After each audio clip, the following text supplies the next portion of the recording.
We moved into a new house just over a month ago. An old two-story, over 50 years old, in a quiet street on the outskirts of the city. It was exactly what Louisa and I wanted, a spacious place where the dog could run in the yard and where we could finally take the first steps to start a family. In the first few days, I noticed the house had a kind of silence I hadn't expected. Even in quiet neighborhoods, there's always some noise, a passing motorcycle, neighbors' dogs, distant voices, but there, it was a strange silence, as if the house swallowed every sound. It didn't bother me, but it was something I noticed and found curious. Louisa, on the other hand, loved it, saying we could finally get some real rest. In the first week, when I was home alone while Louisa was at work, something started to bother me. The hallway leading to the bedrooms was long and a bit dark, even during the day. The paint was old and worn, and I found myself looking at it more often than I realized. Sometimes, I even avoided walking down it. It gave me a strange feeling, like it was too intrusive, as if the hallway itself was waiting for something. I never mentioned it to Louisa because, well, it seemed like silly paranoia, and I've always been more rational. If I told her, she would just laugh at me. Things got stranger a few weeks later when she started waking up in the middle of the night. At first, I thought it was because of the dog, but he was sleeping soundly at the foot of the bed. Louisa would get up, wander around the house, and I'd hear her footsteps creaking on the wood downstairs.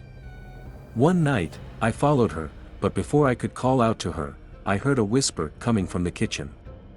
It sounded like her voice, but it was impossible to make out the words. The sound was low, almost like a murmur coming from deep in her throat.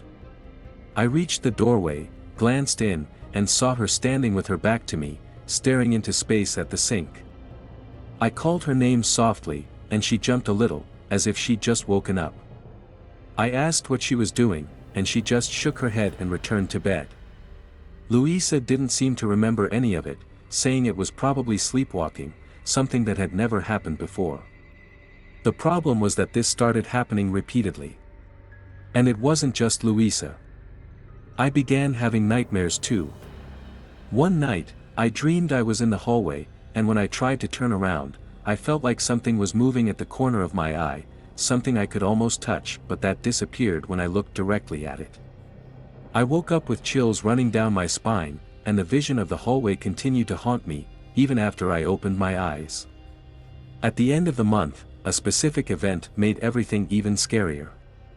We woke up to the sound of slow footsteps upstairs, like someone was walking down the hallway. This time, they weren't light steps like Louisa's but heavy, with a disturbingly steady rhythm. I jumped out of bed, and when I reached the hallway, everything was as usual, empty, silent, and, most terrifyingly, cold. After that night, I started paying closer attention to the details. I noticed dark marks on the wooden floor, like small scratches, which seemed to form a pattern, almost as if someone had been dragging their feet there. We heard those footsteps more and more, especially late at night, always down the hallway and always with that same heavy cadence. The following nights were the worst. Louisa and I hardly spoke about what was happening, but the exhaustion was visible on her face. She had deep circles under her eyes, and something in her expression made me uneasy, a vague, distrustful look, as if she were waiting for me to say something. But what could I say? That our house felt wrong. One night, as I was almost asleep, I felt Louisa get out of bed again. By then, I was so used to it that I didn't move, but this time, she didn't go down to the kitchen. She just stood there, at the foot of the bed, breathing deeply, with breaths so heavy they sounded almost like a lament. I sat up and called her name, but she didn't turn around. She just stood there, as if listening to something. When I tried to touch her shoulder, Louisa suddenly turned to me with wide eyes and whispered softly, "There's someone here." Those words made my blood run cold.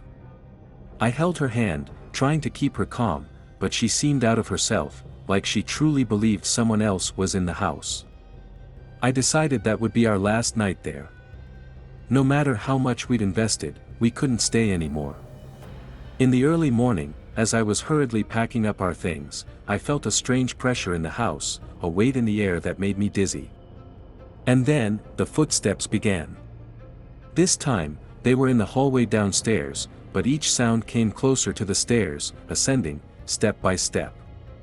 I froze, not knowing what to do as the footsteps approached. They sounded so real, so heavy, as if someone were truly coming toward us. But when I reached the bedroom door and looked out, I only saw the empty hallway. Empty, but I swear I could feel a presence there, as though the house itself were breathing, waiting for me to make a move. And then I heard it. It wasn't Louisa, and it wasn't our nervous breathing in the bedroom. It was a low voice, almost a moan, coming from the dark hallway. I couldn't make out the words, but I knew it was a voice, and it felt so close that I could feel the floor vibrate slightly. At that moment, the only thought I had was to get out. I grabbed Louisa by the hand, nearly dragging her outside. We rushed down the stairs without looking back, with the footsteps and whispers following us all the way to the front door. Once we were finally outside, I looked back at the house, and had the distinct impression of seeing a long shadow, standing still, watching us through the hallway window. The next morning, we closed the sale of the house. We never went back, and to this day, Louisa refuses to talk about what happened. Sometimes, I find myself remembering that last look, that shadow in the hallway, and I wonder what it wanted. Sometimes I wonder if something actually followed us to the new apartment, because even here, I still feel the weight of that silence when I lie down to sleep.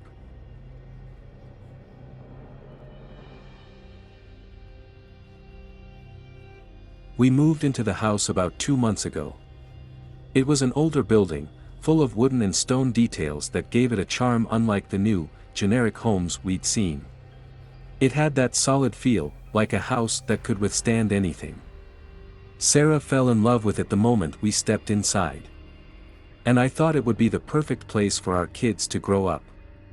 Everything seemed great, but on the very first night, we noticed something strange. A burning smell came from the fireplace in the living room, even though it was completely off and clean. I figured it was just the old wood or maybe some dirt in the chimney.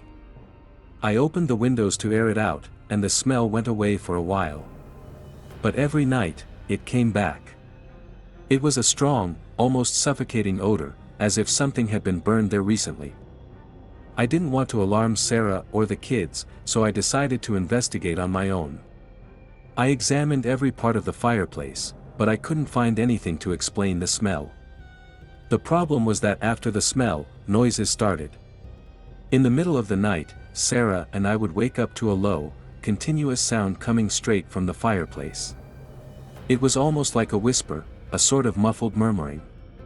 Sometimes I'd get up to check, but I never saw anything unusual, just the quiet living room, and that uncomfortable feeling that somehow, the fireplace was active.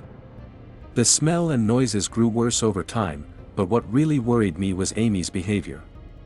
One day, I found her sitting on the rug in front of the fireplace, playing alone, as if she were talking to someone. I asked her what she was doing, and she said she was talking to the friend in the fireplace. I smiled, thinking it was just her imagination, but something in her expression made me uncomfortable. When I asked her what the friend looked like, Amy looked at the fireplace with a serious gaze and said, as if it were the most natural thing, "He's black, Daddy. And he's all burned." That answer sent chills down my spine. I told Sarah, and she felt unsettled too.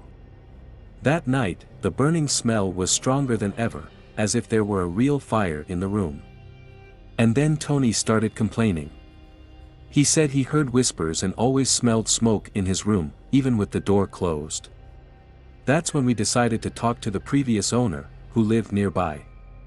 He was an older man, almost 70, and when we mentioned the burning smell and the kids' behavior, he looked at us gravely and asked if we knew about the fire that had happened in the house. More than 20 years ago, he said, there had been a fire that destroyed much of the living room and the upper floor. The family that lived there was never found, they simply vanished that night, as if they had been consumed by the fire itself. The neighbors had tried to help, but the smoke and flames were so intense that no one could get close. After the fire, the house had been rebuilt, but stories about the missing family continued to circulate around the neighborhood. After that conversation, Sarah and I decided that, strange as it sounded, we should just seal the fireplace. The feeling that something was wrong there only grew stronger. It sounded absurd, but even the kids were scared. So one afternoon, we called a mason to break down the structure and seal the chimney. The smell was unbearable that morning, and even the mason commented, rubbing his nose, that it was like something had burned there recently. When he began hammering the stone structure, something unexpected happened. A part of the wall crumbled, and there, behind the stones, we saw what looked like a compartment. He shone a flashlight into the narrow space. My stomach turned. There, among bricks and old ashes, were burned objects, bits of clothing, toys, and, most shockingly, small, darkened bones. There was no denying what was there. They looked like children's bones. A wave of horror ran through me. I didn't know how to tell Sarah and the kids. At that moment, I was sure the smell and whispers were more than just a coincidence. It wasn't just an old fireplace, it was what was left of the missing family. We sealed the fireplace that same afternoon, and the next day, we decided to move. To this day, Sarah and I avoid talking about what happened in that house. Sometimes I think about the kids, about Amy's friend in the fireplace, and Tony's terrified expression when he talked about the smell of smoke. I've never been able to tell them what we found in that fireplace. Every now and then, I catch a faint scent of burning in random places, and I wonder if, somehow, something from that house is still with us.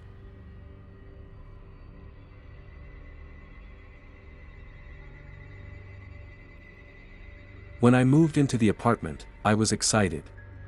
It was my first place alone, no roommates, no noise, no mess that I didn't make. It wasn't big, just one bedroom, a living room, a small kitchen, and a bathroom. But it was everything I needed. The building was quiet too, with narrow hallways and an old elevator that creaked on the way up, but that didn't bother me. It was a fresh start, and I was eager to make the place feel like my own. The first week was normal. I organized my things, stocked the fridge, and even started enjoying the silence. I'd gotten so used to the constant noise of other people that the isolation was a pleasant surprise. But then, the nights started to get strange. The first time it happened, I thought it was just exhaustion. I woke up in the middle of the night with a weird feeling, like I was half awake, half dreaming. My body was still, heavy, but my mind was alert. I realized I couldn't move, not my fingers, not my head. The room was dark, but there was a faint glow from the street, so I could see a little around me. And that's when I noticed something unusual. In the corner of the room, by the door that led to the hallway, I saw a shadow. It was like a dark figure, denser than the natural darkness in the room. It didn't have a defined shape, but I could feel that something was there, something that was more than just a shadow. It was a presence, a figure. I tried to breathe slowly, but my heart was racing. The shadow stood still, as if it were watching me, unmoving. I lay there, frozen, until I finally managed to close my eyes and fall back asleep. The next morning, I tried to rationalize it. I thought it must have just been an episode of sleep paralysis, something that happens now and then, just my brain playing tricks. But the next night, the feeling returned. I woke up paralyzed, my body stiff as if it were made of stone.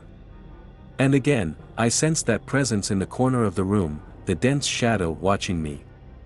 This time, I had the impression it was closer. I couldn't see a face or any details, but there was an intention in that presence, as if it had leaned slightly toward me. I felt a chill run through my entire body, and as much as I wanted to scream, my body was completely beyond my control. I could only hear my own heavy breathing, echoing in the room, as if each breath drew the thing closer. The next day, I was exhausted but tried to ignore it, thinking maybe it was just regular stress from the move. I decided to go out for a few beers with friends to relax and take my mind off things. I mentioned the experience briefly, and they just laughed, saying it was my subconscious playing tricks, that I needed a new mattress, or that maybe the place was haunted, the kind of jokes you make to lighten the mood. But inside, I was worried. Yet, the nights kept getting worse. With each episode of paralysis, the shadow's presence seemed closer. I wasn't keeping track of time, but I felt the intervals between its visits were getting shorter. And it wasn't just in the bedroom. I started dreaming about long, endless hallways filled with dark doors that I never opened because, instinctively, I knew I shouldn't. In the dreams, I walked down these corridors, each step pulling me toward the end, where the darkness grew denser and heavier. It was as if I was being led somewhere, to something that waited for me, patiently. After a few days, these dreams started to invade my waking life.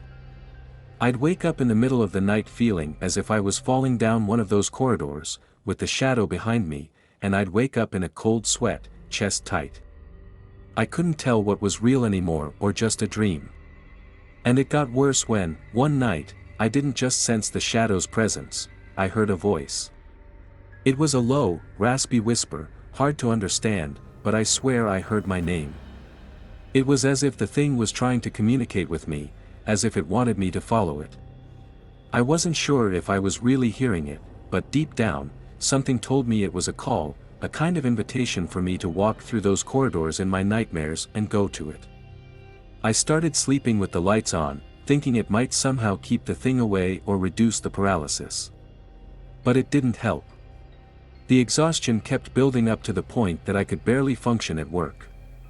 My eyes were constantly heavy, and even daylight seemed dull, as if something was pulling me away from reality, toward that hazy state between sleep and wakefulness. On the last night before I decided I had to leave the apartment, something different happened. I woke up with my chest crushed by a strong weight, like something was sitting on me. This time, the shadow was right next to the bed, closer than ever. I could see its black, indistinct form looming over me. It was very tall, with long arms that stretched like shadowy tendrils, almost touching my skin. My eyes burned from the effort of trying to move, but nothing worked. And then, the shadow leaned closer, and again, I heard my name, a faint, dragging, almost pleased whisper. I felt pressure on my leg, as if the shadow was trying to pull me out of the bed, down to the floor, and, from there, to wherever its destination was. I fought, screamed internally, and after a monumental effort, managed to move a finger, then my arm, and with a start, I snapped awake, gasping for air, feeling sweat trickle down my back. The next morning, I knew what I had to do. I called the landlord and told him I couldn't stay in the apartment. I didn't give the real reason, I just said I'd found a place closer to work, any excuse that sounded reasonable. I packed my things that day and left without looking back. Since leaving the apartment, I haven't had any more sleep paralysis, haven't dreamed about dark hallways, and haven't heard my name whispered in the middle of the night. But sometimes, when I'm alone at home and everything is quiet, I think about the shadow and what it wanted from me. If you enjoyed these stories and want to keep up with more chilling content, don't forget to like this video and subscribe to the channel. This way, you'll get notified whenever there are new terrifying tales to explore. Also, leave a comment with your thoughts and share with friends who love a good mystery. It really helps the channel grow and brings more scary stories for you all.